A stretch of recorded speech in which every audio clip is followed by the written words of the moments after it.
संविधान साक्षी, समाज में संदेश, दो भाइयों ने रच दिया इतिहास, रिवाजों को दी नई परिभाषा। सिरमौर जिले के शिलाई क्षेत्र की नैनीधार पंचायत के कलोक गांव में दो सगे भाइयों सुनील कुमार बौद्ध और विनोद आजाद ने ऐसा कदम उठाया जिसने पूरे क्षेत्र में हलचल मचा दी। दोनों भाइयों ने बाबा साहिब डॉक्टर भीमराव अंबेडकर के विचारों से प्रेरित होकर संविधान को साक्षी मानकर विवाह किया और समाज के सामने समानता व आधुनिक सोच की मिसाल पेश की। जहां समाज में आज भी दिखावा और कर्मकांड का बोलबाला है, वहीं इन भाइयों ने परंपरा को नई दिशा दी। सुनील कुमार ने रीता से और विनोद आजाद ने रीना वर्मा से विवाह किया। दोनों भाई सरकारी सेवा में हैं और सामाजिक सुधार की राह पर वर्षों से कार्यरत हैं। संविधान बना साक्षी, विचार बना प्रेरणा। विवाह समारोह में वेद मंत्रों की जगह संविधान की पंक्तियां सामने रखी गई। 7 वचन, कानून, समानता और आपसी सम्मान के सिद्धांतों पर लिए गए। इस अवसर पर संविधान के मूल अधिकारों और कर्तव्यों का उल्लेख कर विवाह को नई पहचान दी गई। सामाजिक क्रांति की ओर पहला कदम गांव के लोगों ने इस अनोखी पहल की जमकर सराहना की। ये विवाह एक सामाजिक क्रांति की शुरुआत के रूप में देखा जा रहा है। समारोह में भारी संख्या में ग्रामीण मौजूद रहे और नवविवाहित जोड़ों को शुभकामनाएं दी।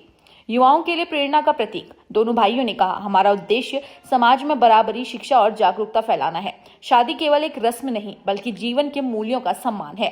मिसाल बना कलोक गांव का ये विवाह अब सिर्फ एक कार्यक्रम नहीं बल्कि पूरे सिरमौर में संवैधानिक सोच और सामाजिक जागरूकता का प्रतीक बन गया है।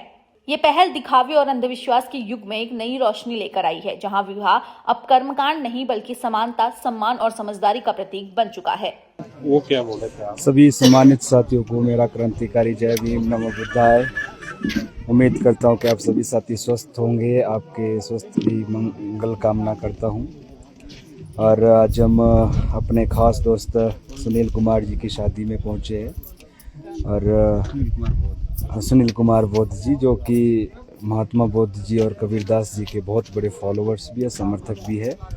और आज इनकी शादी समारोह है। और इस शादी समारोह में आपको आज कुछ विशेष हटकर देखने को मिलेगा कि ये शादी समारोह बिना किसी कर्म कांड के, बिना किसी पाखंड के किया जा रहा है। इस शादी समारोह में ना कोई पंडित है, ना कोई पादरी है, ना कोई बौद्ध भिक्षु है, ना कोई मौलवी है।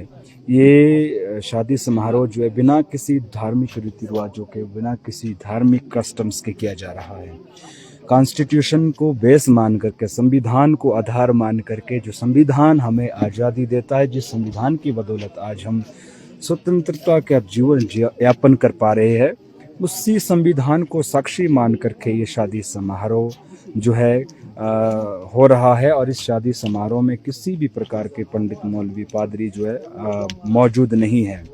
ये बिना किसी पंडित के, बिना किसी मंत्रों उच्चारण के, बिना किसी वेद पाठों के, बिना किसी हवन के ये शादी समारोह होने जा रहा है। और इस शादी समारोह की सबसे खास बात आपको देखने को मिलेगी कि धर्म या रिचुअल्स या कस्ट, एक युवाओं के दिमाग में एक इंस्पिरेशन मिले, उनको एक नई सोच मिले, नई उमंग मिले कि किस तरह से हम जो एक पहल कर सकते हैं अपने आप से। क्योंकि दूसरों को बदलना हमारे बस की बात नहीं, हम केवल अपनी बात कर सकते हैं। और यदि हम अपने आप